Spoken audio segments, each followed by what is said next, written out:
really good shape. Oh my God.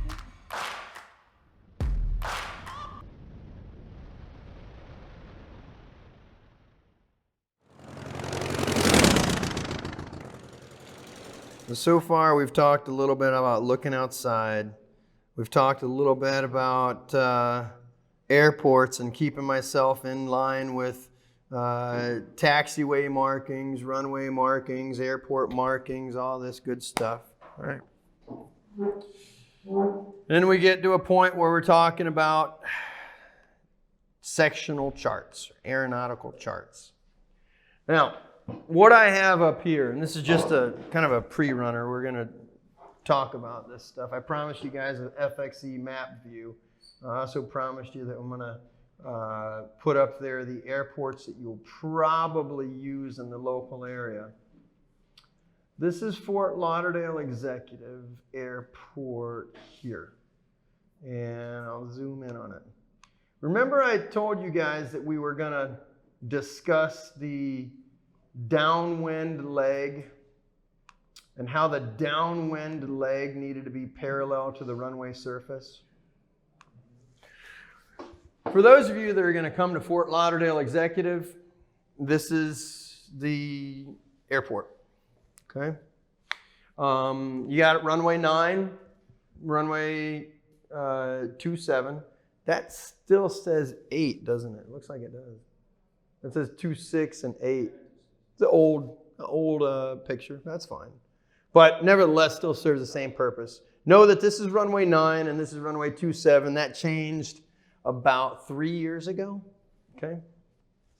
You have a runway 13 here, and you have a runway 31 on the opposite side, right there. We now have a nice stadium over here, so when you guys show up, they just built, what was that guy, Beckham or whatever, some soccer player? He built a really nice soccer stadium on the other side. Anyway, they're going to start playing soccer there next month, so whatever.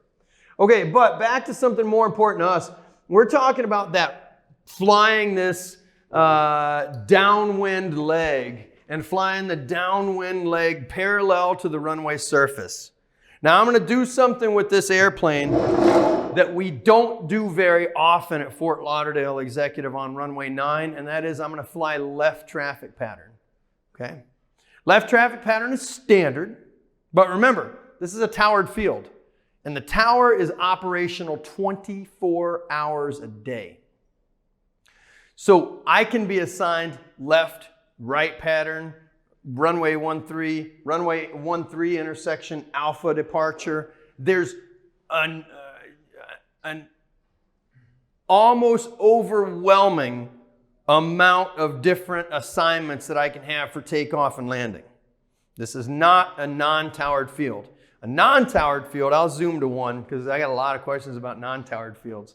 I should abide by whichever pattern was indicated on the traffic pattern indicators, okay? But I'm going to fly a left downwind for runway 9er here at Fort Lauderdale Executive. While I'm flying that left downwind for runway 9er, what do I want? Where do I want my flight path? We already said I want it to be parallel to that runway surface, correct? Okay, first thing is, what if I have wind coming from a direction? Well, I understand that we probably have a wind coming from the east. And yes, you got the Atlantic Ocean and leading into the Caribbean Sea here. So yes, I usually have wind flowing from that direction. Sometimes it'll come from the other direction, but on most days it comes from this direction. But what if I have some component of that moving here? Or some component of that moving here? Do you guys see what's happening? My airplane is going to move one way or another because the wind is making it move in that direction. So I'll apply a wind correction angle. I'm going to turn my airplane into the wind slightly so that I maintain a flight path that's parallel to this runway. Okay, so far we got wind direction and I got a little bit of wind correction angle I need to make. Great. Something else which is fantastic about Fort Lauderdale Executive is look at this road. You see that road? It is at just an ever so slight angle. Where pilots go wrong with landing airplanes in large city areas like this is they try to, and I'll zoom out just one click, they try to follow the road because that's what's in front of them, that's what they can see. And then what do they end up doing? They end up on a collision course with pilots that are trying to land in this direction. You guys see that? It's not a big angle. It's a little bit of an angle. But keep in mind, as you're flying downwind, you want to make sure that you're flying your flight path. Your ground track should be parallel to that surface, not a road or anything else. Okay? Now, real quick, and just to sum this thing up, going back to non-towered fields, one of the other airports we go to is this fun favorite guy right here. And that is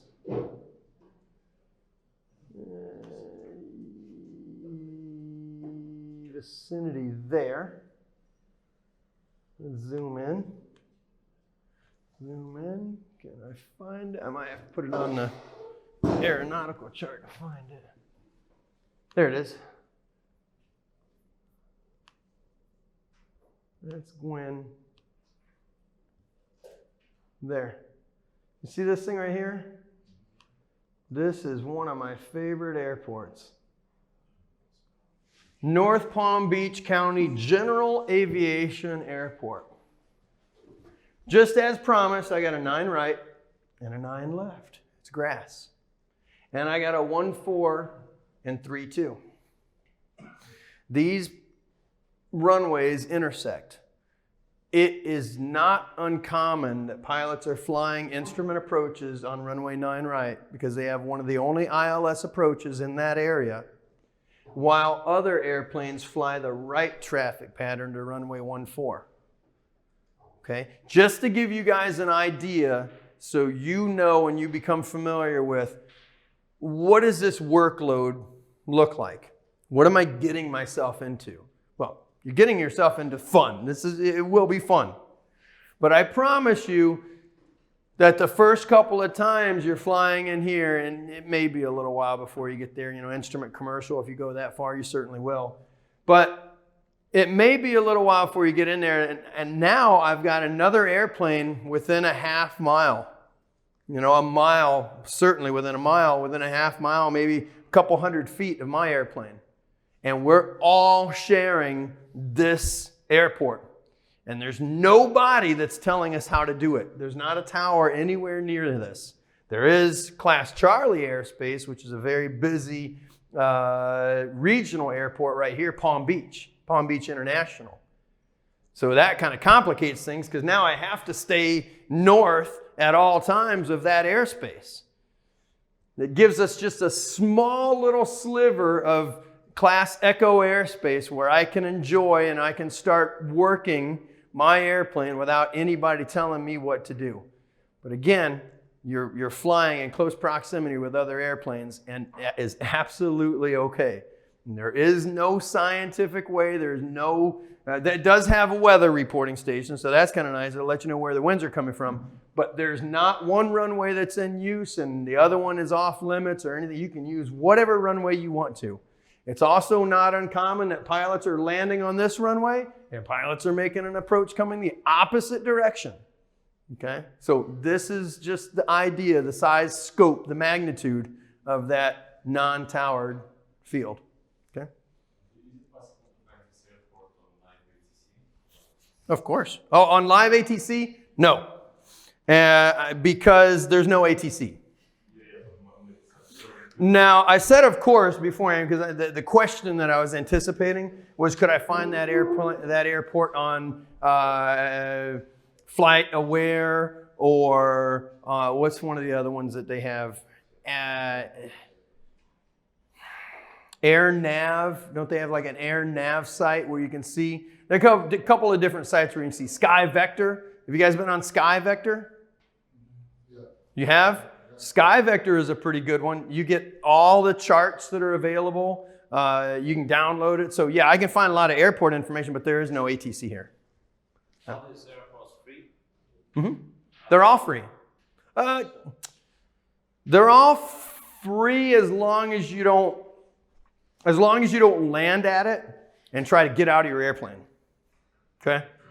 So anywhere we go for training, you don't have to pay for any of that stuff. Not for the airfield. But if you get out and you want to go and eat something somewhere or what, yeah, they're going to charge you some money. If you get to a controlled airport with Non-towered. yes, not without tower, what frequency or average frequency should I use? The common traffic advisory frequency, which is one of the things we're going to talk about right now. We're going to get into how to find that information and so forth. Now, keep in mind who is at the controls of the other airplanes. Human. Well, human. What do humans do? Yeah. So that other person they make mistakes. That other person might not have the correct frequency. You might not have the correct frequency. I might not have the correct frequency. When I mentioned at the beginning of this chapter that nothing will replace your two eyes, I can't emphasize that enough every single time. How do I not crash the airplane?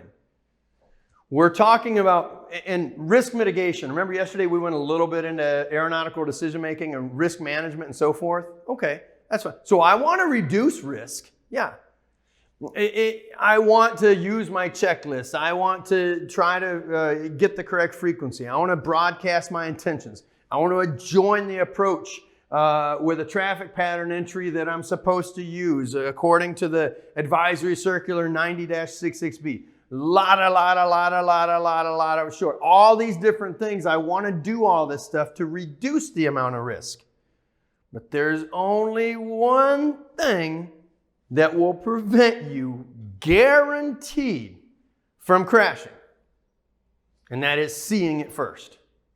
And then if you see it, you can avoid it. I can maneuver the airplane and miss hitting anything. Okay? Guaranteed. But I have to see it first. All right? So how do I find the wind direction and what's the proper procedure to come into the airport? And so, yes, there are practices, there's ways to do it. But always remember that other person is usually the one or could be the one that's causing a problem. And maybe they don't have a radio in the airplane. We're still not required to have radios. Not one bit at all. Right? You might not have an electrical system. Now, after Mode S transponders came out, it reduces and greatly reduces the amount of areas that these pilots can fly in.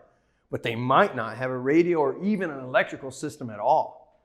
So your two eyes are the only thing that is a guaranteed way to not crash. Okay?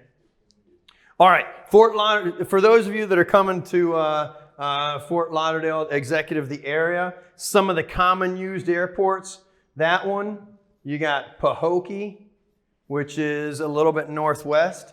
You have an Everglades Airport, which is 2 India Sierra. Foxtrot 45, I just showed you guys that one. Pompano Beach, and next to Pompano Beach, I'm going to put a great big sad face because those people are terrible. All right. Boca Raton, and they're not much better, okay, for Boca Raton. But those are the common airports that you'll go to. So if when you're going on your cross countries, just to round this out, you're going to go to you're going to go to Naples, which is APF, and then you'll go to Immokalee, which is IMM. So if you wanted to get ahead of things and you know for sure that you're coming to Fort Lauderdale, look at those airports. Know where the runways are, have the airport diagram, know what the frequencies are, know what my capabilities are, know whether it's towered or non-towered. Just get an understanding for some of this information. And then what I'll show you in the next couple of slides here is I'm going to show you how do I gain rapid awareness of what's going on. Because I may plan to go to Naples. But along the way to Naples, guess what? I'm not going to end up going there. Why? You fill in the blank. It could be any reason why. Maybe I got to go to the bathroom really bad. I've landed an airplane before because I had to go to the bathroom really bad, right? So that could be. How do I look at a sectional chart and know exactly what information I need to use? Well, there's a way to do that. Key terms, aeronautical charts. So you guys have aeronautical charts there. Couple of things and we'll get a little bit scientific. Great circle, small circle. Okay, fine. Parallels, latitude, meridians, longitude, prime meridians, and projections. How do they make these maps? And what are the errors, the associated errors with taking a sphere like the Earth and putting it on a flat piece of paper? Oh, okay, well, we'll take a glance at that stuff. Mercator projection, Lambert conformal conic projection. Not going to be map makers. We will take a look at sectional charts, terminal aeronautical charts, which is just a zoomed in version of that same chart you got there. Maximum elevation figures, world aeronautical chart, legend, airport elevation, and nav aids. Here we go. Ta-da! Everybody okay with how maps are made? If I take the entire globe, I slice it apart, I open it up and make it flat, I get a tremendous amount of error near the poles. Okay, because there's no other way to do that. Okay, great circle, small circle, fine, whatever. Couple of things that I need to know here that'll help me all throughout aviation is how do we define that coordinate system? If I want to find a point and I'm looking on this map and I say, okay, here, but now I'm talking to this table and I want to have them look at the exact same point, how do I communicate that information? Even better, how do I communicate that information if they're not in the same room? So we're either talking on a phone or a radio. All right, well, we've got a coordinate system. And the coordinate system is fantastic. Lines of latitude, lines of longitude. Lines of latitude are easy because that's just like climbing a ladder. I'm going to go up the globe. Fine, I'm climbing my ladder. Those are lines of latitude and they're also parallel. So each one of those lines are parallel. The lines of longitude all intersect at the poles, the North Pole and the South Pole. So they are not exactly parallel. All right, fine. I got the great circle, which is here the equator, or another great circle, the largest diameter circle of this globe, which is my prime meridian, goes through Greenwich, right? And then you got a great circle that slices through. That's fine. Doesn't matter that that great circle comes out like that. And a smaller circle at another angle, any other angle. How do I find out and how do I transmit that information to another person or another team if we're using the grid coordinate system? We talk about how far is that airplane or that point north of the equator. And that's in degrees and minutes. Minutes and seconds if I get very, very precise with this. So how many degrees north are we from the equator? The lines and the numbers will continue to increase in magnitude as we go north. So I might have 10 degrees north, 20 degrees north, 30. In Florida, I think we're somewhere around 30-ish, somewhere in the 30s. In the South Florida and going up to central and northern Florida. That is my position north in latitude. On longitude, it'll get slightly confusing because in the Western Hemisphere, all of our numbers increase as we move to the left. That's confusing to people that read left to right. Now, I think that I should have my numbers increasing as I move to the right. But they don't. They're going to increase as I move to the left. So take a look at this and see what we have. Here I've got 105 and 48. 48 is my line of latitude. I'm 48 degrees north from the equator. And I'm 105 degrees west of the prime meridian. So these lines and these numbers are increasing as I move upwards. Each one of these tick marks corresponds to 1 minute. So I got this many degrees and this many minutes. That's 10 because it goes across all the way. And then the middle one is 5. 1, 2, 3, 4, 5. 6, 7, whatever, okay? 48 and 1, 2, 3, 4, right? Moving upwards. 105, what do I do with this number? Well, I move upwards, moving to the left. So 105 degrees and 1, 2, 3, 4, 5, right? Now I don't have to, great thing is I don't have to do much of this other than for a written exam. You guys will do a little bit of this on the written exam. These are what I call gimme questions. They're really, really easy because it's almost a give me away question. If I want to find out what the coordinates are for this one, well, I just take a look. Poplar Airport, approximately 48 and 7 degrees north, 105 and 11, right? So 105 degrees, 11 minutes west. All right. That's the easy part of working on the sectional chart. Now, we discussed what the different errors were as you go north. I know that, yeah, this is really a little bit exaggerated. This is not as far as it would be if I were actually on the globe. Because when I try to make that globe into a straight, flat piece of paper, some of these are exaggerated at the top. Well, that doesn't really play too much of a bearing on me, not down in South Florida, except take a look at these squares. And if you're looking near the Caribbean area, it's really easy. You see how it's kind of a square? It's not a true square because these lines converge at the poles. It's not a rectangle either because the parallel lines are my lines of latitude.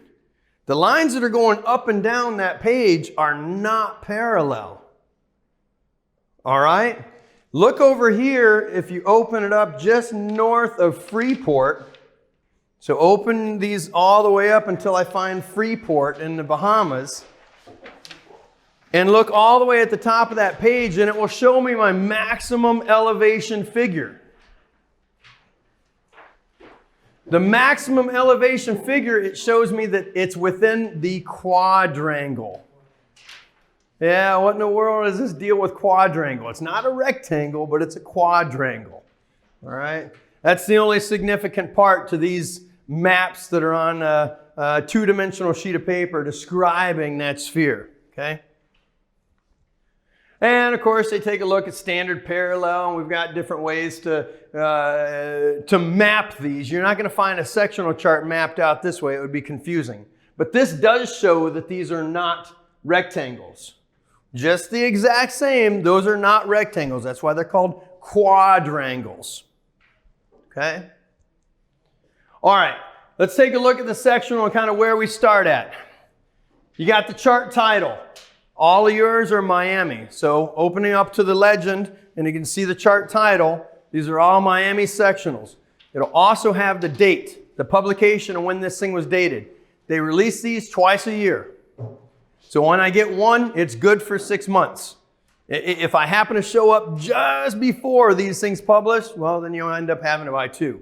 But most of the time, one sectional chart will last somebody for a very, very long time. Okay? You got arrows on the top to indicate whether north or south. That's fine. Chart index. Magenta boxes denote area where a terminal chart is available. A terminal chart is nothing more than the same size paper, but a very zoomed in or a very opened up display of whatever sectional chart I'm looking at. Areas where I have a lot of airports and very busy and bravo airspace, well, they'll usually have a terminal chart associated with that so I can get a much closer view of what's going on inside those areas. Okay? Now, one thing that you'll find about using sectional charts or using any type of government publication or FAA publication is most of the answers are included on the legend.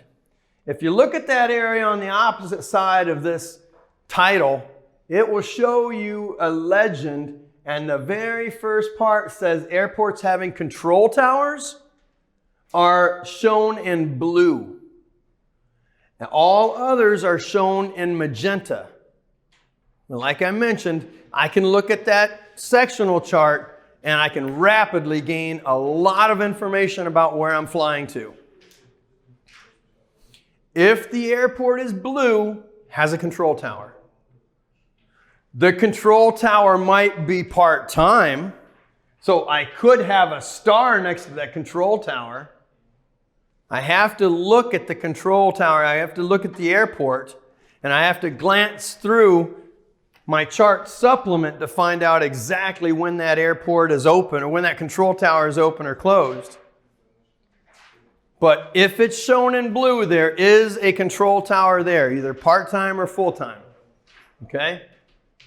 And you can go all the way through and gain information about each and every single aspect of these airports. My recommendation is spend a sufficient amount of time learning each one of those little symbols, the depictions on the chart, so that when you're flying along and you look at the chart segment, you will be able to gain the understanding that you need for that area. Okay? Those of you that are using SkyVector, you'll know that this chart is the exact same chart that you got on SkyVector. They'll put it on SkyVector and you can open it up, you can take a look at it, you can find the legend, and you can glance through these and learn all of them. There is not any possible chance in the world that I could go through every single one of the depictions and explain each one of those to you. The only way that I can give you the top ones. I can give you the ones that are common, like blue and magenta colored airports. The only way that you can get thoroughly familiar with this is just by using it, and that's it.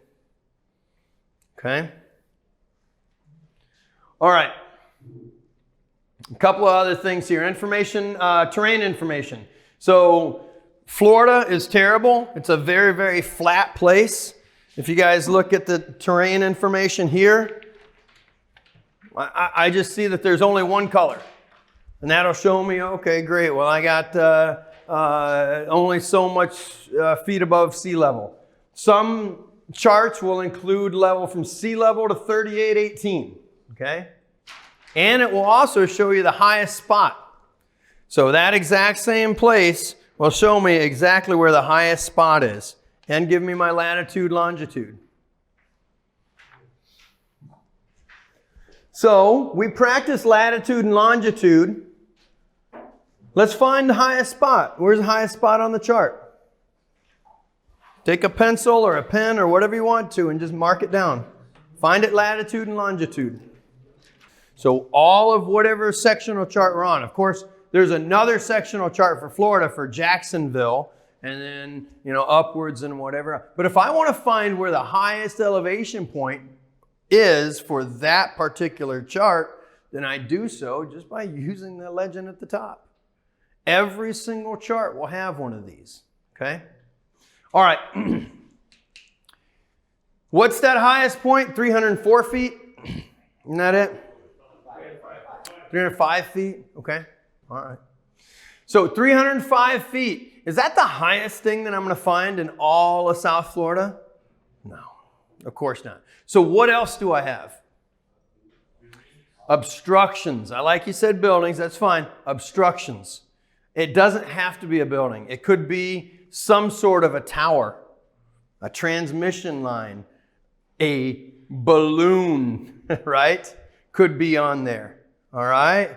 So there are certain hazards to my flight, and I need to find out what all of those are, and they're certainly above 305 feet. Remember we were talking quadrangles. I told you guys those are quadrangles. Well, I did that for a reason because it's not a square and it's not a rectangle, and if we talk quadrangle, we at least know why it is.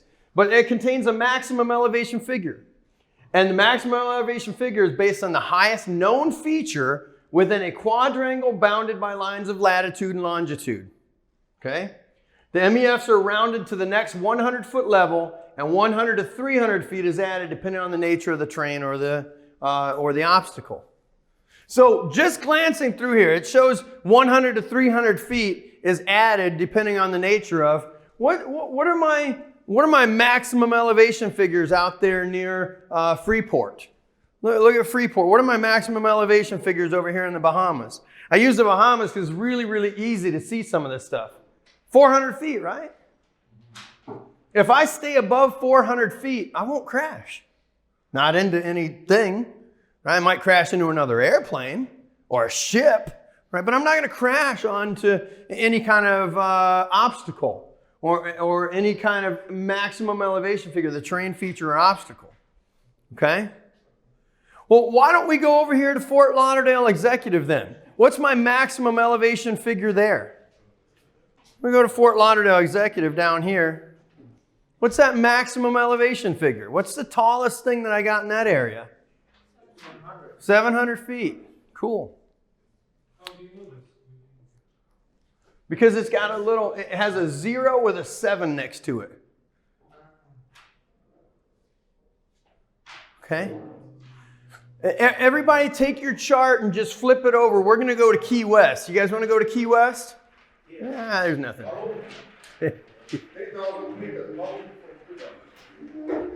Well, it's something. You're right. Yeah. Exactly. Let's fly down to Key West. What's the maximum elevation figure? 14,200. What do they have? A big city down there? There's not a city in Key West. There's a restricted area. Well, there's a small city. I get it, yeah. But there's not a big city. There's a restricted area right here. And that restricted area has a balloon connected with a cable. Pilots have flown into that balloon before. Pilots have smacked into that thing before. Okay? One of the hurricanes took that balloon and sent it up to Tallahassee. Right. Well, yeah, it's an observation balloon. All right. So there we got 14,000 feet maximum elevation figure. You guys find that back there? No? It's okay. It's okay. Do you see the R? The R-2916?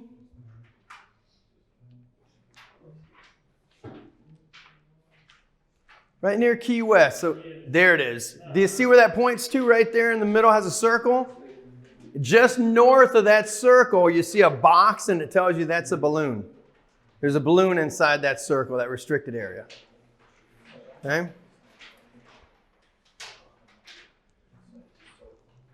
Okay. Look at the area west of Miami. All of this is Everglades, right? You see an area that looks a lot like this, but instead of having curved lines, they're usually straight lines, and they got dots on the insides of them. You see those lines? You got dots on it? That means there's a special wildlife conservation area there. And I'm supposed to fly no lower than 2,000 feet AGL because they're attempting to preserve the wildlife. There is some wildlife conservation, right? So I'm not supposed to fly below 2,000 feet there. Okay, that's fine. Take a look at some of the other stuff. Route plotting. This chart will show you exactly how. If you flip back over and go to the other side where that maximum elevation figure is, I can find out how to plot a course. It continues on the reverse side. All right, that's fine. Some nice to know information. If I'm flying from Miami or from Fort Lauderdale or from Palm Beach and I'm going down to Key West, how in the world do I do that? Well, it tells me exactly how to do it. Step 1, horizontal line for a match line. Step 2, decide which side of the chart. Okay. It'll let me find out and determine how to chart a course from one side of the map to the next. Frequencies. Control tower frequencies on the sectional chart, as well as hours of operations. And these are all included here. On the inside, control tower frequencies. If you look opposite the map name, just on the inside of that map name, you'll see I got control tower frequencies and special use airspace. Okay? So a lot of information I can gather in just a short period of time on that chart.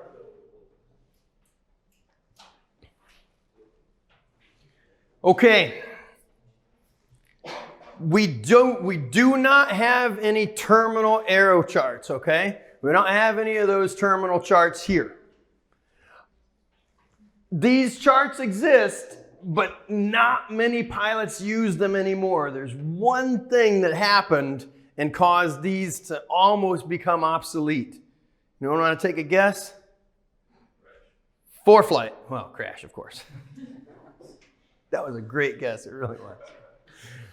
ForeFlight. What can I do with ForeFlight? Pinch and zoom and all that. I had my ForeFlight up here. You guys, who has never seen ForeFlight before? I like ForeFlight.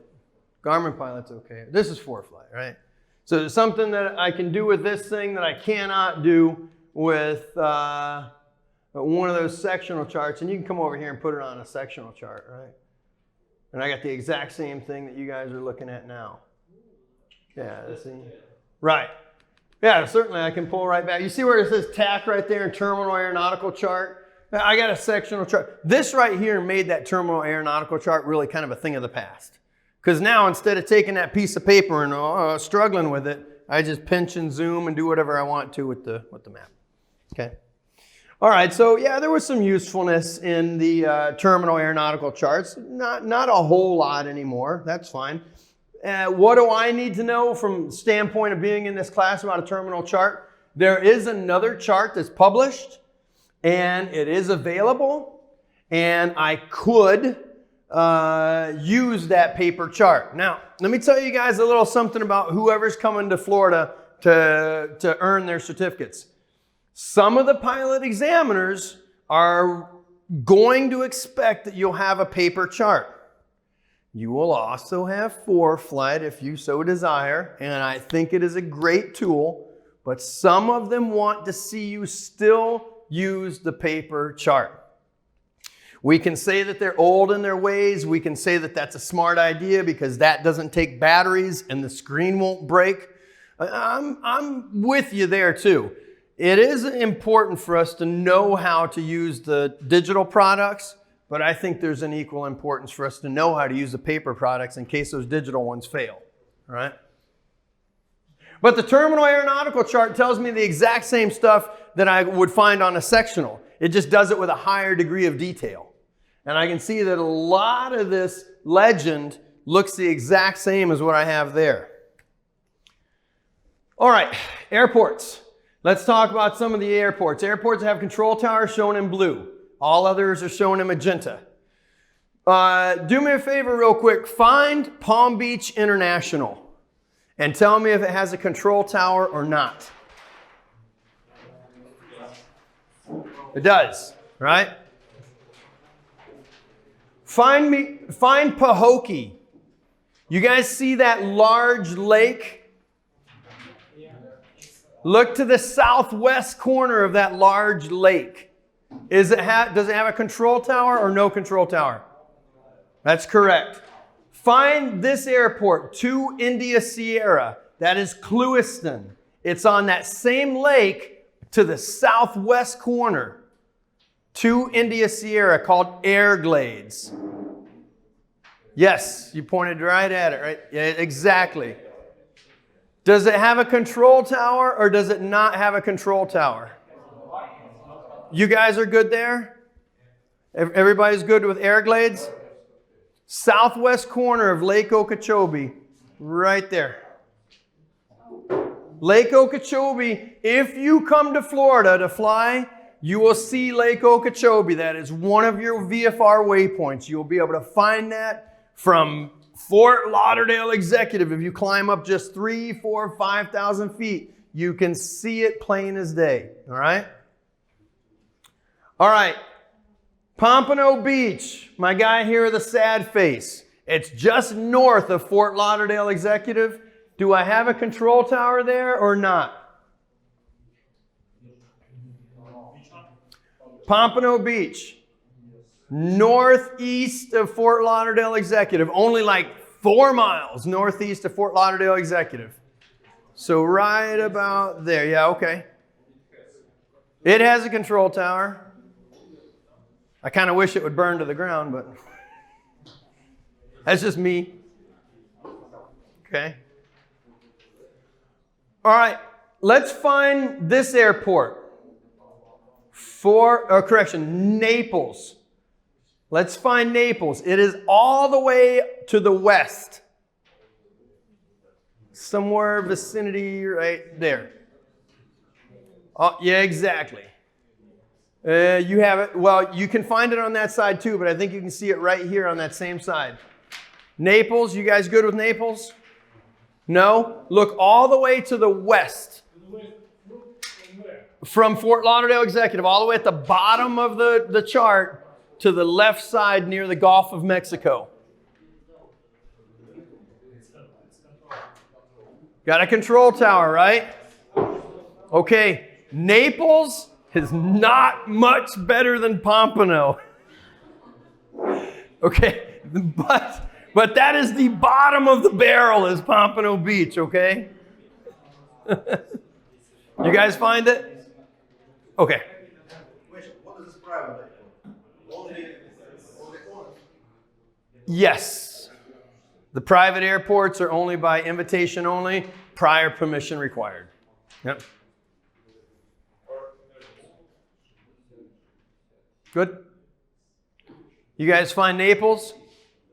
Control tower or no control tower? Okay. What? You say no control tower? Yeah, control tower. All right, find one more airport. Just one more, okay? Immokalee. Start at Naples, go about 20 miles northeast. So start at Naples, about 20 miles northeast, Immokalee. Do we have a control tower there? Perfect. No? Perfect. Okay. That's exactly right. All right, so those are some of the common airports. We'll go through some of these other ideas and aspects, and we're going to find out how can I use this information.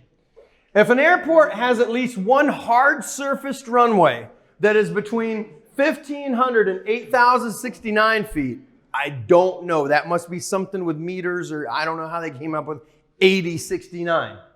The runway layout is shown inside a circle, like this. Okay? The runways also are oriented to reflect their approximate magnetic direction. We can see that all through the chart. You see some runways there. If the airport has services and to include fuel, they will have tick marks. Oh boy, what's a tick mark? I don't even know where they came up with that word. But these little dashes here on the outside, that means it has services. It has fuel. So do we have fuel at Immokalee? Okay, good. Do I have fuel at Everglades? Okay, fantastic. So I got fuel at a couple of those places. All right. You guys see that airport, Gwen, the private airport, just northwest of North Palm Beach County, right over here. Right over, yep, you guys got it. You guys find Gwen, the private airport right up here? That's it, yep. Do we have fuel at Gwen? There's no fuel there. There's also something else interesting about Gwen, and that's it's private. So I can't go there anyways without prior permission required, okay? If one of the airports is longer than 8,069 feet, Lord knows I don't know how they came up with this number. The outline of the runway is shown to reveal the general layout. Okay? So do I have a runway at least 8,069 feet at Palm Beach International? Yeah. Do I have at least one runway 8,069 feet at Fort Lauderdale Executive?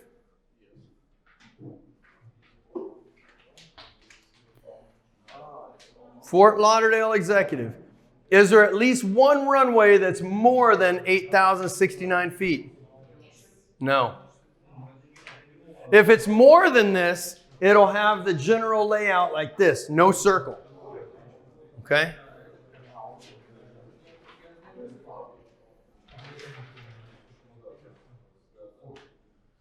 All right. See this star right here? That star indicates that we have a rotating beacon. And the rotating beacon, remember the green and white beacon, that operates from sunset to sunrise. All right? Do I have a rotating beacon at the Everglades Airport, the 2 India Sierra? I have a rotating beacon. Okay. Very good. Do we have one at Pompano Beach?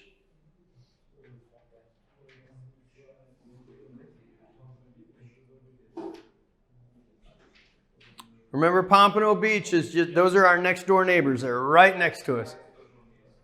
You can't miss them if you try it. I wish we could.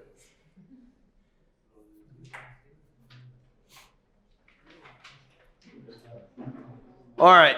Military airports have the exact same depiction. The only thing is it's going to show AFB.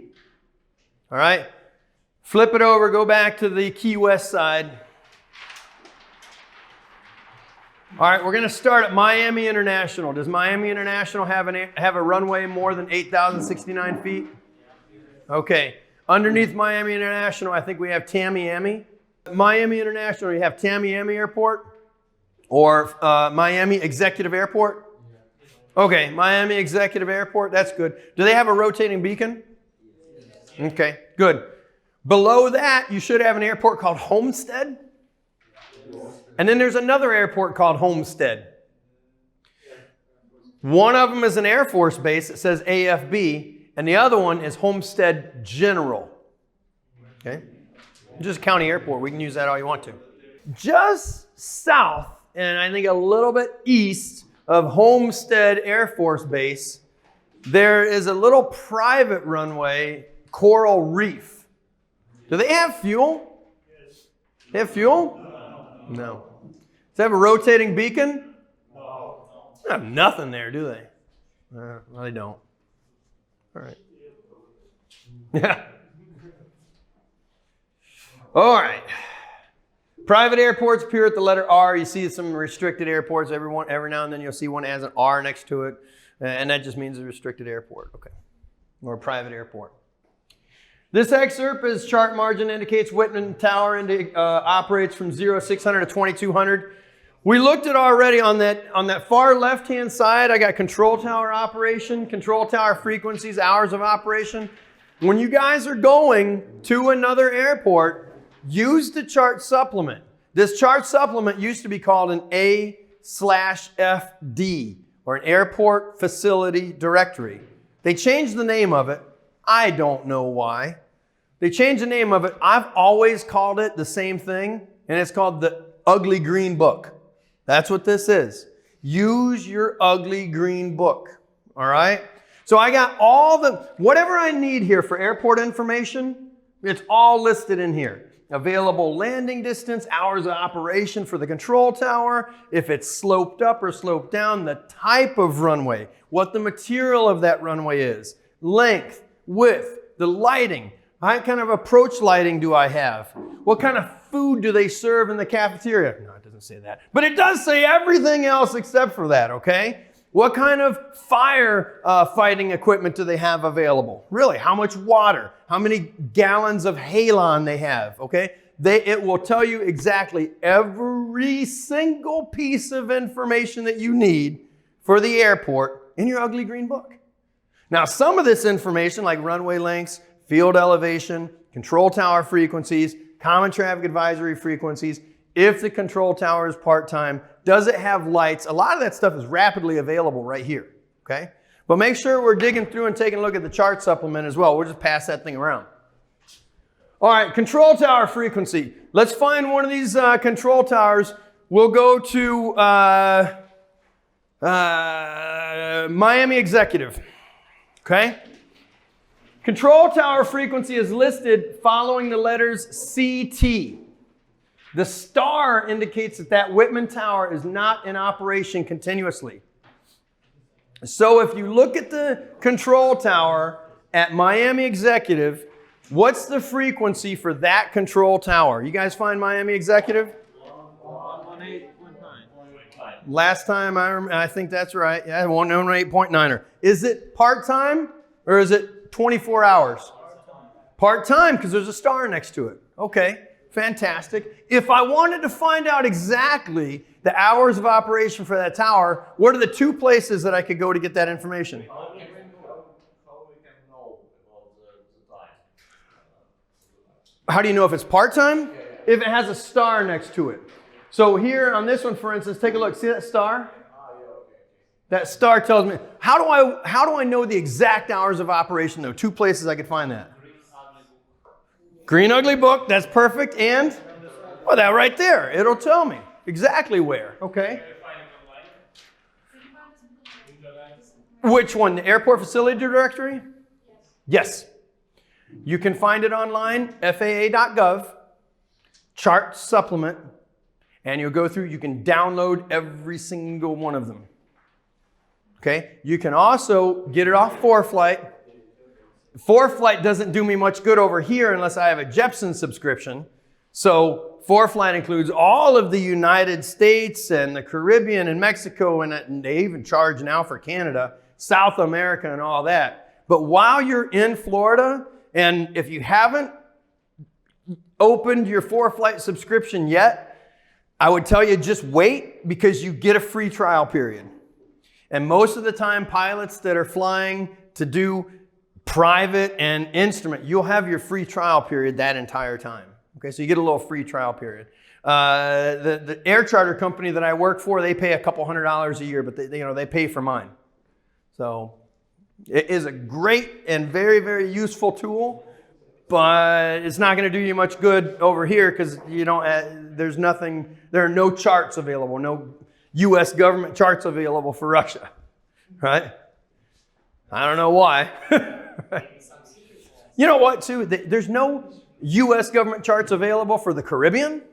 They got a little bit for the Caribbean, but nothing at all for South America. So I can't even go over there. I got to buy all that stuff too. Okay, so that's my control tower if I want to see it. How about the Automated Terminal Information Service? Now, we haven't talked yet about sources of weather information. One of the fun things that I love about these courses is that we start talking about things a little bit, and we haven't yet fully described what it is.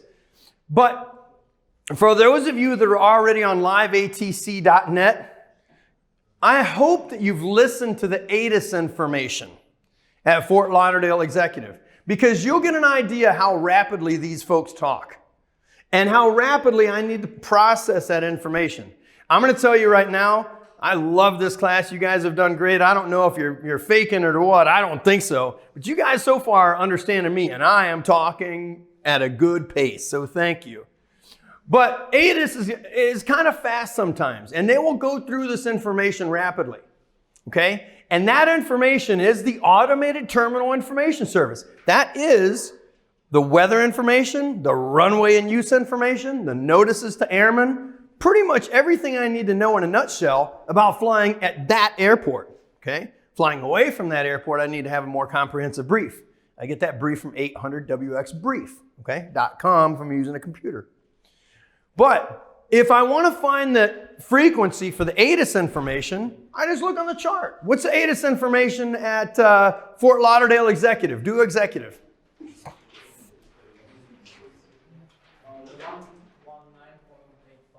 Okay. Did everybody find the same?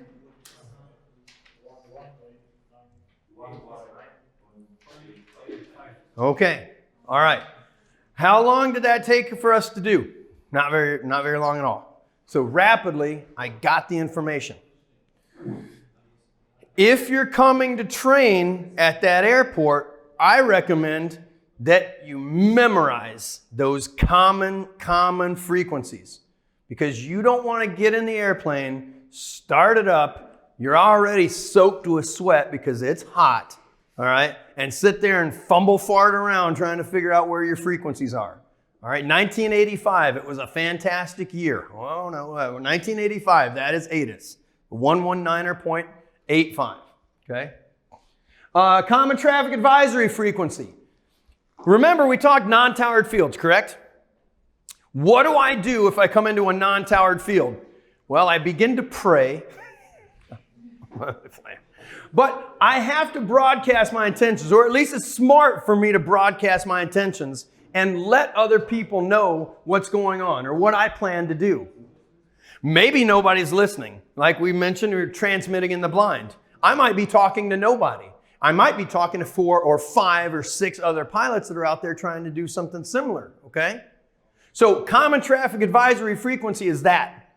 It is, I'm going to broadcast my intentions just in case someone else is attempting to share this little area with me. Okay? What is the common traffic advisory frequency? And you'll see a circle enclosed, or a C enclosed by a circle, just like this, next to the common traffic advisory frequency. What is the common traffic advisory frequency at Pahokee Airport? The PHK, the one at the southeast corner of Lake Okeechobee.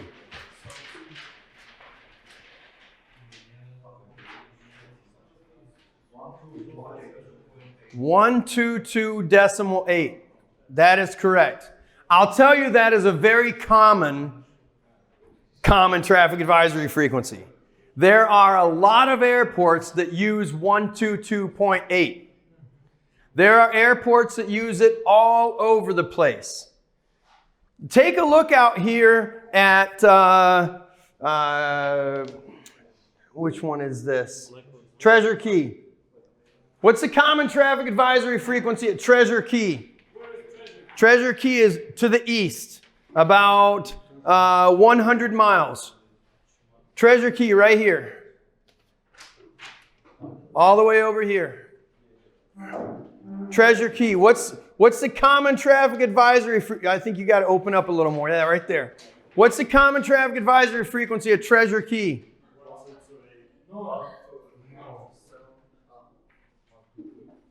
122.8. Okay. You guys see what's happening here? You're going to have a lot of pilots talking on that exact same frequency.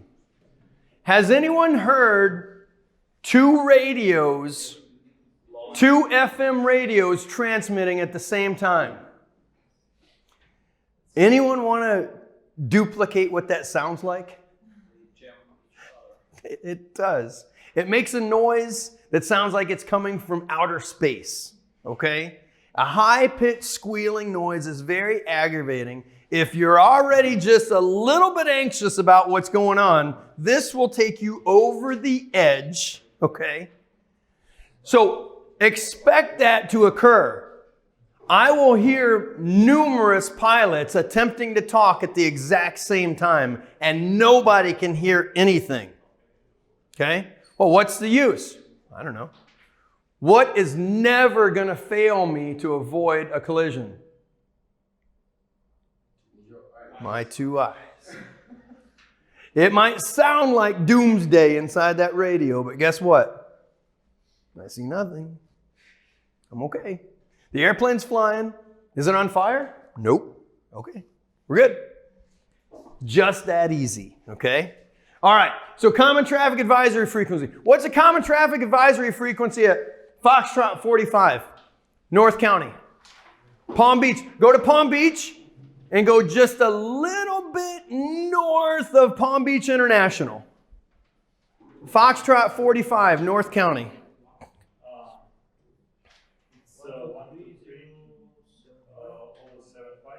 That's correct. So it's not 122.8. This one is a little bit different. Okay? What's the frequency at Airglades 2 India Sierra? 123.05. Okay. Somebody find Sebastian Airport. It is near Stewart. Remember I promised you guys you're going to fly to Stewart? Stewart is straight north. It's about 50 nautical miles north of Fort Lauderdale Executive. Aha! What in the world is going on? What's the frequency over there for Clewiston, for Everglades? And what is it at Sebastian? The same exact thing. Okay, all right. So you'll hear pilots talking at different airports. Okay? Read that advisory circular 99.66 Bravo. But remember, while I'm transmitting on this common traffic advisory frequency, I have to let these other pilots know what in the world am I doing, but I also have to let them know where in the world am I at. Because I could be at Treasure Key, I could be at Pahokee, I could be at Clewiston, I could be at Sebastian. If I'm transmitting and I'm just saying, hello, this is White Cessna, I'm landing on a runway. Thank you. I don't know what you're doing, okay? Start by telling that traffic in the area, where are you? So, Pahokee traffic. This is Cessna 41 Mike Echo. I'm 10 miles south, and I plan on joining the traffic pattern. At the end of that, say the word Pahokee. So at the beginning, I told them where I was. Then I made my message, what I intend to do. I told them who I was, a Cessna, right? And then I told them what it is I'm planning to do. And then at the end, I say again, the city that I'm going to, that city where I'm trying to fly to, Pahokee. The purpose is, maybe someone didn't have their radio dialed to that same frequency. Or maybe they just heard a little bit when I said Pahokee traffic. They started hearing me talk and they turn it up, Pahokee. So say it at the beginning and say it at the end. Now I've covered myself and I've shared information with anyone that could be concerned. Maybe I'm flying at Clewiston. I'm flying at Clewiston and I hear somebody, they just said, left base runway 10. No, there's no runway 10 at Clewiston. I know they're not there. But it would have been very nice if they said the word Sebastian, right? Because that's probably where they're flying, is Sebastian. Okay? I love non-towered field. I love the questions. What do you got? And what is the radius of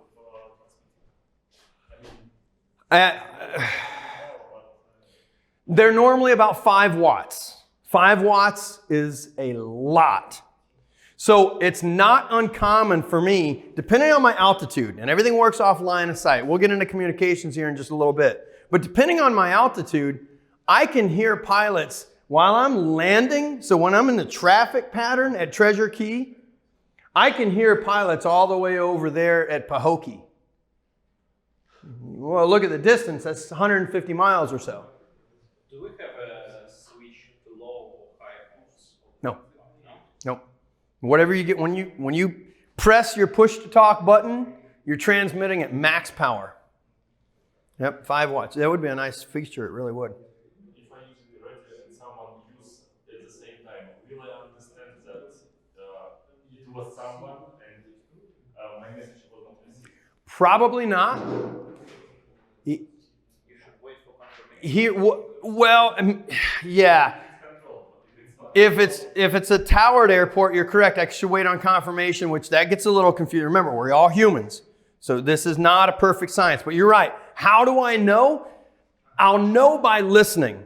I tell my pilots so many times 2 things.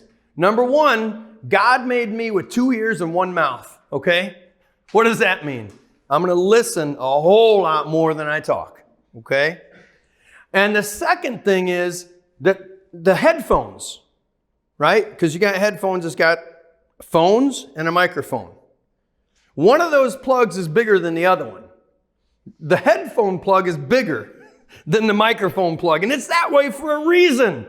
Because you're supposed to listen more than you talk. Now, you're right. I have to talk. So we talk, we say something. But when I release that push-to-talk transmitter, and if I hear someone else talking like mid-sentence, I can assume, pretty relevant assumption, that my message was blocked by somebody else. And you'll hear that termed as stepped on, okay? So ATC or the pilot community and the air traffic control community, the aviation community is going to say, I was stepped on, okay? I was transmitting and then someone else stepped on me, okay? Yes, sir. Scott, you previously said that I don't have to have a radio on board. I don't. Okay? And what if I plan to fly to controlled airport? What should I do with it? Okay, so I love the question. All right. Let's back this up just a little bit. And that is, if I have an airplane that does not have a radio, then I have no reason at all to plan a flight to a control tower. I just don't. That is not a smart move for me. Could I do it? I can. I'm big into the can I or is it smart? Yes, you can. There are other things that you need to do. Prior permission required. I should call that control tower, let them know that I'm planning to come in there. Consider the reasons why. Why am I doing this in the first place? Well, because I'm at Pahokee and the radio broke and my maintenance technician is in Fort Lauderdale. Okay, that makes sense. That's a good reason why. So I'll go over there. How are they going to communicate with me? Light gun signals. I have light gun signals from the tower. Okay? Now, that's one reason why I would plan a flight without a radio. If I did not have a radio, I have no reason at all to go to a control tower. But remember also, these are machines. Just like humans make mistakes, what do machines do? Break, precisely. So now it's not likely, so I got to start this with in the unlikely event that something occurs and I lose that radio or an antenna wire comes off or it catches on fire. You guys get the point. A bunch of different scenarios. If I'm flying and I have a radio malfunction, I can go to that field. I just want to expect these light gun signals. And there's a long list of light gun signals. While I'm in the air, if I get a light gun signal that's a flashing green, that means, okay, join the traffic pattern, come in. I'm not clear to land, but it means come this way. And then when I get a steady green, now I'm clear to land, okay? So they're communicating with me using signals. And can I call them by cell phone? No. Okay. Handheld radio would work. I have one. It usually sits in my closet at home and I don't have the battery charge. Okay, that's a true story about the whole thing. I could call the tower. My headset has Bluetooth because I usually have a lot of long flights on these air charters and I got to listen to my playlist, man. I got Top Gun, What? Of course. I'm listening to, Kenny Loggins and Danger Zone. All right, so I have Bluetooth, but I could receive a telephone call. I could make a telephone call. The problem is, what am I doing during that time? I'm fumbling around with a cell phone. I personally, and I do listen to music while I'm flying airplanes. Okay, sometimes I'm below 10,000 feet while I'm doing that. I know, shame on me. I'm admitting all of my faults, okay? Occasionally I drive 1 or 2 miles an hour over the speed limit, if you believe that. All right. But I'm not going to call the control tower while I'm coming into land if I had a radio malfunction. If I'm out maybe away from there and I have sufficient cell phone service, maybe I'll call them, or I will call a friend that's on the ground and say, hey, can you call the control tower for me? Let them know what's going on just so they know. But my primary source is go to how I'm trained. And how I'm trained is light gun signals. Yep. Is it an option? Sure. Thinking outside the box or inside a bigger box, as I like to say. But my primary function at that point is light gun signals. Okay. So we got our Unicom, flight service station, so all right, so flight service station. We did common traffic advisory frequency. Frequency can be on Unicom, Multicom, tower, or flight service station for Alaska. That's fantastic. We see these things. Here's all of the airport data. Some of this stuff that I want to show you real quick is just rapid knowledge. Airport data, and you can see this is a huge data block on this example. The airport data here, it shows that the name of the airport, whatever the identifier is, which is a 3-letter code, the ICAO identifier, control tower, we already found that out.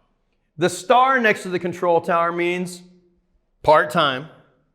I got a C, which tells me that's the common traffic advisory frequency. In this case, the common traffic advisory frequency when the tower is closed is 118.3. Everybody look at Pompano real quick. What's Pompano's control tower frequency? Pompano Beach, the one that's just northeast of Fort Lauderdale Executive, my favorite friends, their frequency is 25.4, correct? Okay, so 25.4. Is that a full-time tower or a part-time tower? Thank God, the only time I go there is when they're closed. What's the common traffic advisory frequency when Pompano Beach is closed? That's correct. 125.4, okay? Take a look up there at Stewart, the airport you're going to go to at nighttime.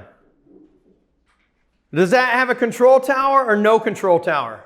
SUA, Stewart. It should be right here, yeah. Control tower or no control tower? Vicinity here.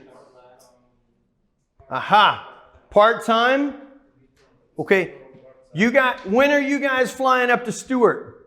Remember, that's the airport I told you had to click the receiver to turn on the lights? When are you flying up there? At nighttime. Okay? So what's the common traffic advisory frequency that I'm going to use to turn on those lights? 26.6, that control tower frequency, right? It becomes a common traffic advisory frequency. Okay, what's the ATIS information there? 1.234.475. Okay. That's the automated terminal information service. When the control tower is open, it is an automated terminal information service. When the control tower is closed, there's nobody there to make or assign runways. Okay, they can't make runway assignments. So the automated terminal information service becomes an AWOS or an ASOS. It's just weather. Automated weather observation service or automated surface observation service. Take a look at Clewiston. Remember Everglades down there at the bottom of Lake Okeechobee? Right there? Everybody find Clewiston, Everglades? Do they have an ATIS? What do they have?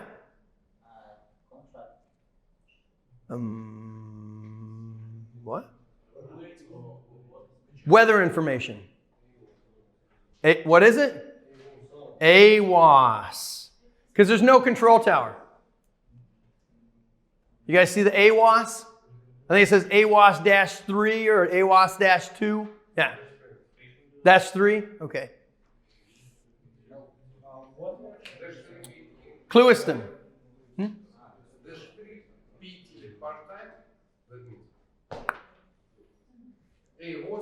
AWOS, yeah. Everglades, AWOS. What do we got? Yeah, that's exactly correct. AWOS-3. I'm not sure what the PT is there, but that's a different chart than we have here. Okay, everybody, I back up just for 1 second. I'm glad that everyone was confused because that was confusing. They don't list the AWOS on that chart. What we had on the computer, they had an older chart on the computer. It did list it at one point in time. Everybody look at Immokalee. Immokalee. Just southwest of Everglades. So down here, that same one that I said that we were going to go to on a cross country. You guys go to the Immokalee, you got it? Immokalee. What's the AWOS At Immokalee. Yeah, there we go. So there's nobody at, is that a control tower or not a control tower? No control tower. So there's no one there that will assign a runway. So there's no automated terminal information service. There's an observation. That's all there is, just an observation. Okay? So that's your weather information when I'm coming into Immokalee. Now, Clewiston, Everglades, it does have an information there. They recently put that in, but if I wanted to find that information, where would I go? How do I find the AWAS information at Everglades? Where's it at? Where's the ugly book? There's the ugly book right there. Somebody do me a favor. Look up the AWAS for Everglades. You've got an updated, which one is that off of? What? Sky Vector? Okay, they've updated their stuff. The city that thing is in Clewiston. So you're going to go to Florida and then look under C, they're in alphabetical order, and look for Clewiston. Clewiston Everglades, and we'll find that AWAS. Okay? All right, look at the elevation here. It says the elevation of Fond du Lac. Here's Fond du Lac. You guys see this yellow part right here? That yellow part means congested area. That's where I need to maintain at least 1,000 feet. Bunch of yellow on here, isn't it? Bunch of congested area. Do you see any yellow next to Pahokee? Just a little piece. You see any next to Okeechobee up here at the north?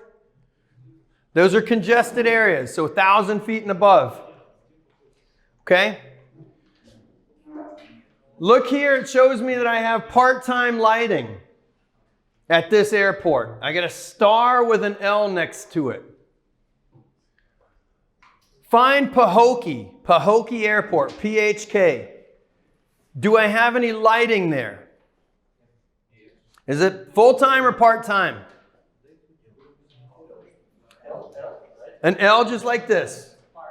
Part-time because it has a star. Normally, that implies that I have pilot-controlled lighting.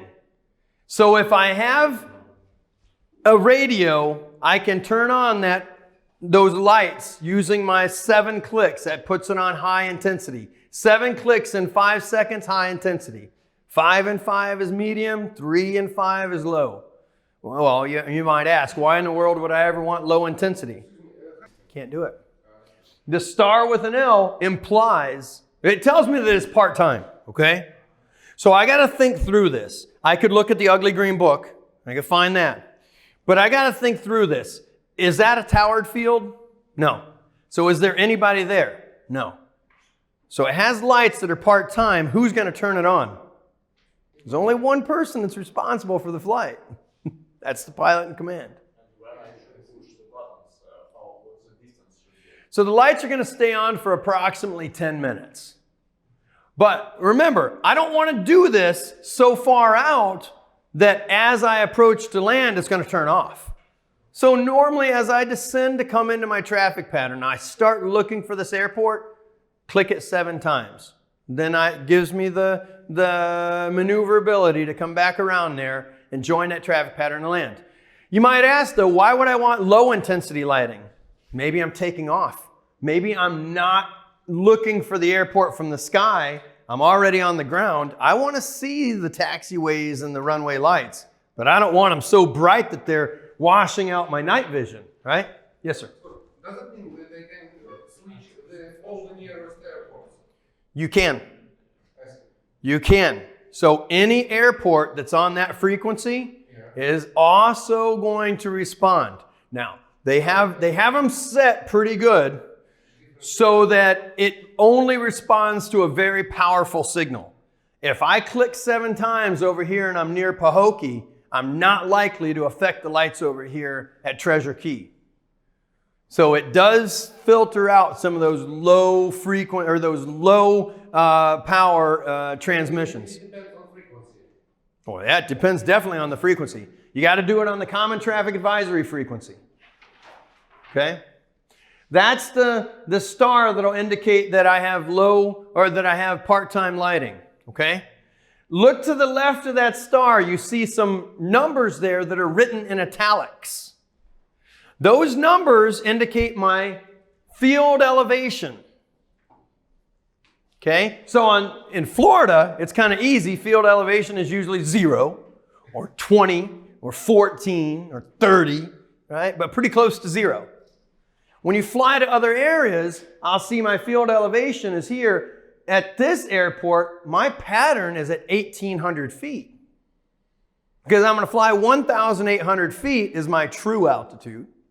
But my absolute altitude is only 1,000. Okay? Because the field is at 800 feet. Next to that L, I have 2 block, non-italicized numbers. That's the length of my longest runway in hundreds of feet. So that means 5,900 feet for this airport. Okay? Everybody go back to Fort Lauderdale Executive. What's the field elevation there?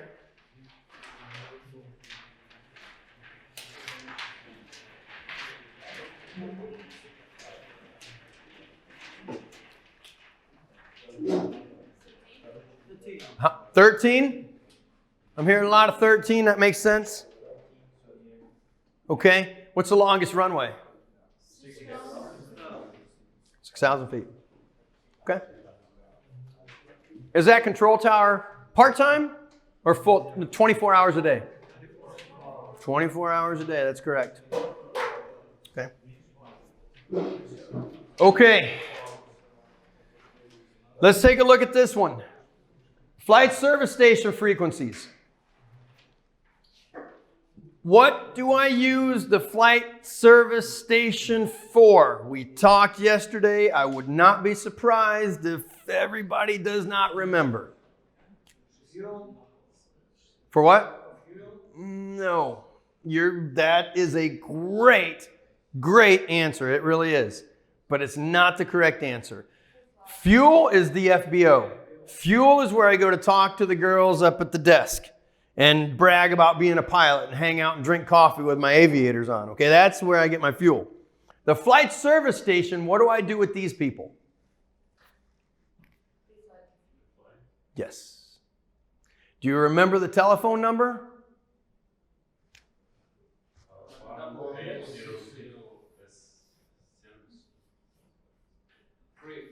That's it. And if I wanted to find them online, same thing, but .com. Okay? Flight service station. Guess what? These same people are available to me by my radio. I can talk to them on my radio. The same people that operate that website. The same people that when I'm on the ground and I'm talking to them on the telephone, they're the exact same people that I can call while I'm flying. So if I want up-to-date information concerning my weather, who in the world do I call? What in the world do I do? Do I get on the telephone and call and say, oh my goodness, Scott, I'm flying somewhere and the weather looks bad. Can you tell me if it's any good? Oh, come on. Hang up, right? Because what? Who are you going to call? Why in the world would you call me? I don't know. Call the people that do know. Okay? Flight service station, and I can reach them with anywhere above 5,000 feet on 122.2. Okay? There's other places that I could find them too. Okay, here it says, although shown here 22.2, emergency frequency is 121.5. If you have an emergency, like you really consider, look, this is life and death.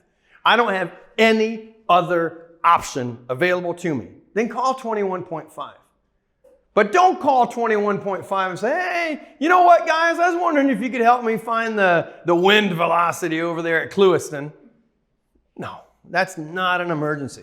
All right, so not 121.5, but I could use any of these other flight service station frequencies. Do you see how this is? And this is a communication box.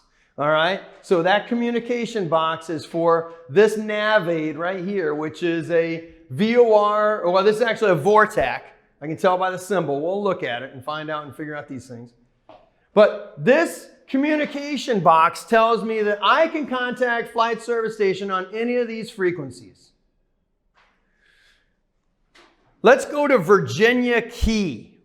Virginia Key is a key, so it's in the Florida Keys. It's one of the first ones. It's all the way up here by Miami and Coral Reef. Look for this. Look for something that looks like a magnetic compass rose. Okay? And it's got an arrow on it, a north-seeking arrow. And in the middle, it has a little depiction like this for VOR DME. You guys find it? On that communication box at Virginia Key, let's do this first. We have not yet talked about VORs, and we're not going to talk about them right now. We will eventually. But VORs are used to help me navigate. All right? The VOR requires a certain frequency that I can input into my VOR receiver and determine my position away from that relative to that facility. The frequency on this one, Fort Dodge, is 113.5. What is the frequency for Virginia Key? I'm guessing somewhere 17.1?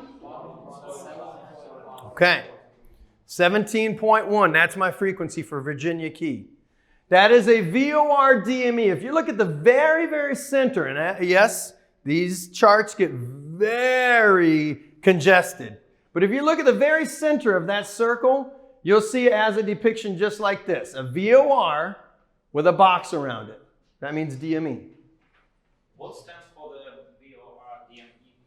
Very high frequency, omni range, distance measuring equipment. I know. It is a useful tool, and it, at one point in time, was one of the only tools. So like pre-RNAV, this was one of the only tools that we could navigate without looking out the window. So if I was flying instruments, this is the only way that I could get to where I was going. And should we set it on nav channel? That frequency? Yes. We definitely will. Okay? You can't put that on your communication side because it won't let you go there. That's not a selectable frequency on the communication side. On the nav side, it will. Okay? Okay, fine. So I've got that Virginia Key. Take a look at the top of the box. Do I have any frequencies up there at all? Not at the bottom of the box. What is the frequency up there? 1.1 R. With an R. All right. So I can communicate to flight service on 122.1. And I can tell them on 122.1 exactly what it is that I request, updated weather information. Okay? And then they will communicate to me on 117.1. Because of that R, that means that they are only receiving on that frequency. They are not transmitting on that frequency. But they will transmit over the VOR frequency, and then I just listen through my nav radio. Okay? This is not voice frequency yet. 117.1. Yeah, they're going to talk to me on that. They will talk to me on that. Yep. Look at Dolphin, DHP. It's just to the west-northwest. It's another VOR, and if I remember correctly, that's a VORTAC. But you probably don't see it as a VORTAC here. It's listed as a dot. It's probably a dot right here. That's it. No, it is. It's listed as a VORTAC. It's off Miami. It's off Miami International west of it. Right there. The frequency is up here.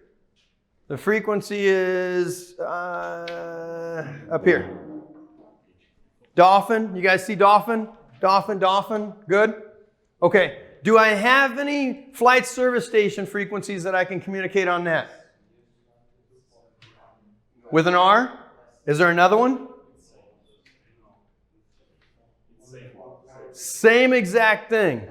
So if I'm talking to these people, and I talk to them on 122.1, and I receive their message over the VOR.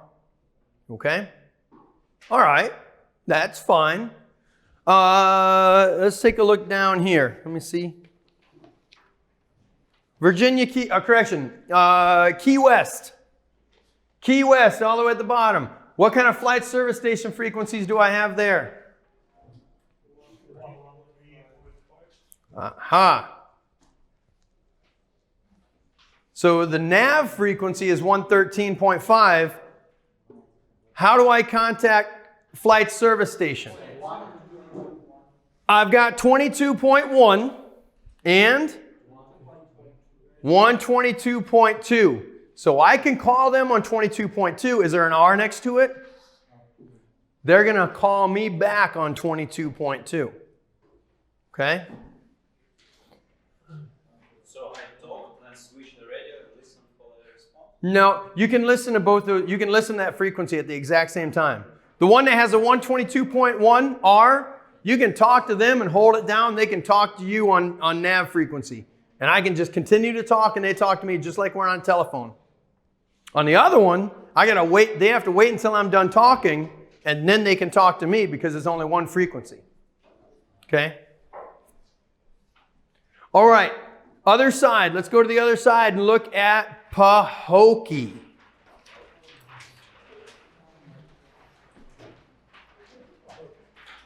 What kind of flight service station frequencies do I have there?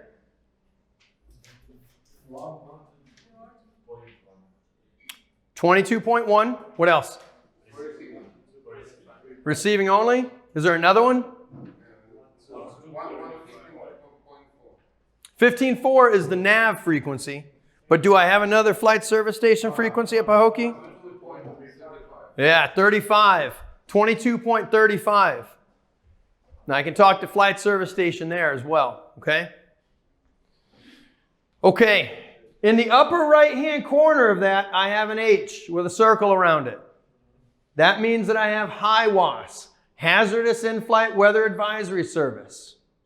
It's a continuous broadcast of hazardous weather. I can tune in to the VOR frequency, in this case 15.4, and I turn up the frequency, the volume on that radio, on the nav radio, and I can hear if there's any hazardous weather within a 150-mile radius of that facility. Okay? Look at Palm Beach International. Communication box for Palm Beach International for PBI. What's the flight service station frequency there? 22.1, no surprise there. And 22.4. Okay, and? Is there another one or is there only two? There's just two? That's fine. Do I have any HIWAS over that? No. Okay, so it's not going to continuously broadcast the hazardous weather. It just won't do it. Okay. All right, so these are communication boxes. Fine and fantastic. By the way, flight service station, I need to come up with some idea of who I'm calling. If you get on the radio ever and you say, hey, I know who I am, but I don't know exactly who I'm calling, and I kind of got an idea what I need, no one's going to respond to you. So I have to use their call sign. The call sign for my airplane is whatever the registration is. If the registration is November 737 Bravo Alpha, then my call sign is 737 Bravo Alpha. Or, after I've already talked to them once, then I just say 7 Bravo Alpha. The call sign for this flight service station is radio. And you need to know what radio you're talking to. You can't call up and say, hey, radio, this is 7 Bravo Alpha, I want to talk to you. No. Underneath these communication boxes, you see a name of a city, a major city. What's the name of the major city near these Pahokee and Palm Beach and all that? So that is Miami Radio. Okay? Now, come up here to Tampa. You guys see Tampa? Open up just a little more right there. Tampa, fine, Tampa. Going on a long cross country. What flight service station am I dealing with here? St. Pete, all right? St. Petersburg radio. That's the flight service station I'm talking if I'm using one of those frequencies. All right, that's fine. You got magenta circular dot patterns that represent non-directional beacons.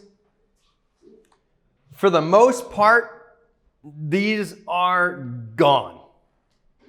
Okay, there are not any usable NDBs or compass locators any longer. There just aren't.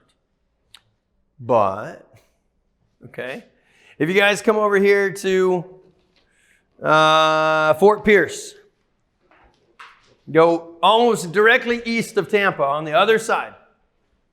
Fort Pierce. Do you see the little dotted circular dot pattern? It looks a lot like this. Fort Pierce. It should have a 3-number frequency. Yeah, 275. So 275. I'm sorry for it, but these just do not work anymore. And which I don't like. I enjoyed the NDBs, but whatever. They're expensive. Nobody's going to maintain them. Hurricanes come through, they damage them, and people say, "Oh, is that broken?" I'm not looking at it. So that's how that works. All right. Okay. Couple of things here it gives you as far as tips. Yes? As far as I understand, weather broadcast on the same frequency as Morse code of the station. Yes, that's correct. Same exact frequency. And one more question. Yes. We have in the communication box, we have some abbreviation like a channel or something like that. CH and then 3 digits or 2 games. For example. Okay. All right. Yes. What does it mean? So you got this. Yes. Okay. I'm going to tell you guys a dirty secret about flight instructors, okay? If I'm teaching somebody, it's not going to be great if I don't know what I'm talking about, okay? So if I ever don't know what I'm talking about, but I want to sound like I do, I'm going to say, that's for military. Okay? Truth be known, that is for military, okay? That's the TACAN channel. So government aircraft use that. And instead of dialing in, because government aircraft have this other interesting thing that's called crypto, so that, the enemy can't find out what we're talking about. Well, for them to use the civil system, for them to use a unclassified navigation, they have to jump down to the unclassified navigation radios, and all they do is they dial in 82. That's it. It's a channel.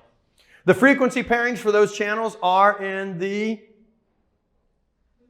ugly green book. All right. Anything else on this one? A lot of information out there on these charts. Okay. So far, all we're doing is just taking a taste, and that's it. All right. This gives us a couple of tips, a couple of ideas of how to use the chart. I strongly encourage you, if you're going to use a chart or if you're going to use a moving map, orient the map to the direction of your travel, right? It does me no bit of good at all to try to fly from Tampa to Fort Lauderdale Executive and hold this thing with north facing up. Orient the map in the direction that you're traveling. That way, if something's on the left, then it's truly on the left side of the airplane. If it's on the right, otherwise, we're doing this. Oh, wait, left, but that's my really left, and that's my military right. I don't even know what's going on here. Okay, so orient the thing in the direction that you're traveling. Okay, the direction in which you're heading. And this gives me an idea here of some topographical information. Power transmission lines, mountain passes, whatever. I got a couple of these right here. There's the mountain pass, it looks like, okay. A couple of different things. A water tower, that's what a water tower would look like. There's a town, right? A little town right there. What do we got? Oh, this looks like a mine. There's some sort of a mine. So usually the things that you see on the chart are pretty descriptive. You'll see some parachute jumping activity, and they are pretty active, okay? So if I see over there at Airglades and it has a little parachute next to it, they jump all day long, okay? Take a look at the runway at Airglades. What do I have? Runway 1331. Looks like it's kind of oriented in that direction. Okay, there's something on that airport data block that lets me know that that is runway 1331. That is a right pattern for runway 31. So where's the parachute activity? To the north or to the south of that airport? To the north. Because this is telling me that if I land at Airglades, I will make right patterns for runway 31. Naturally, I'm making left for runway 13 because that's standard. So that's telling me to only operate my airplane to that southwest side of that airport because there's something else going on over there, and that's something else, parachutes. Okay? Okay, Palm Beach. Let's go back to Palm Beach. Let's go approximately 10 miles west of Palm Beach International. You're going to see something that looks a little bit like this, but has the lightning bolts on the top, right? Those are group obstructions. That means something sticks off the ground. Is it an antenna? I don't know. It's an obstruction, right? I don't know what it is. If it has lighting, it'll have the little lightning bolts. High intensity lights. If it's above 200 but below 1,000, it's just a triangle. A little teepee like that with a dot. 1,000 feet and higher, it looks like this. Group of them looks like this. This is a group obstruction. Okay. Obstructions. They are very, very simple. The information next to the obstruction will tell you how high it is above the ground. Italicized in bold, this is what my altimeter would indicate if I struck the top of the obstruction. So if I were flying along and I hit this thing right at the very top, my altimeter shows 4,049. Is that true altitude or absolute altitude? True. That true and false and absolute, damn it. Okay. So if I hit the very top of this obstruction, guess what? I will fall 1,521 feet. Okay. This is how high I am when I hit it, and that's how far I fall. All right. Okay. One more slide. Stadiums. See this? Go to Miami. Go to Miami and look east. My military east. Okay. There's a stadium there. What kind of stadium is that? I don't know. Probably a basketball stadium. American Airlines Arena. Okay. Go Heat. Oh, man. What's that? They put it on the map because who goes to these things and how many people show up? Thousands and thousands and thousands of people show up all at one place. So if I were meaning harm to the United States in a major way, what would I do? I would drop an airplane right in the middle of one of these dumb things, right? Okay. That's why they put it on the map, so that I know that a temporary flight restriction There. They might have temporary flight restrictions imposed on these. What do you find? Has anyone watched either NASCAR, baseball, football? The Super Bowl was not too long ago, right? What did they have at the beginning of the Super Bowl, right at the end of the Star-Spangled Banner? Right. They had fighter jets fly over the stadium. Well, guess where those fighter jets went after they went over the stadium? They went just a little bit higher over the stadium. They were there the entire time. So there's a temporary flight restriction with very close proximity, and if anyone penetrates that flight restriction during that zone, well, my friend, you may have a little bit of a challenge before you get there, okay? So that's what we have right there, and they're all listed. Look at it. You got a stadium there. Look by Homestead. What do you have here? Homestead, there's a speedway. There's a NASCAR speedway, right? They're all listed.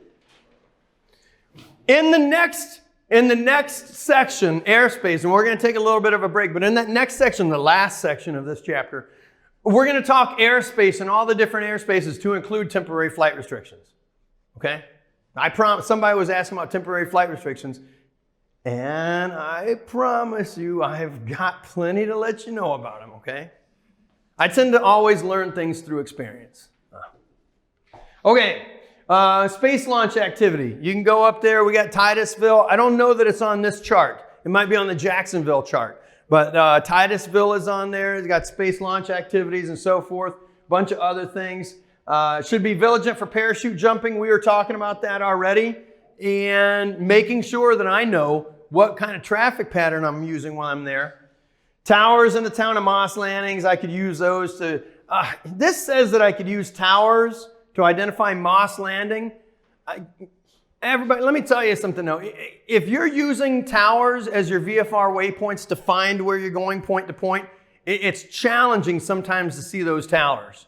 Okay, you're going to look for a long time out the window before you see them. Because they're usually not, unless it's nighttime, you won't find it very easy, okay? Oh, the isogonic line. Here we go. Everybody find the dashed magenta line. Some dashed magenta line. You should be able to find it. Yeah, there it is. Out there over the water. What do I have? I'm saying 6-7 degrees east, something like that, or west. What do we got? 7 degrees west. Okay, 6 degrees west. That's fine. So, this displays the degrees of variation which are added or subtracted to a true course to determine a magnetic course. Chapter 9, have we been to chapter 9 yet? No. So, it's okay.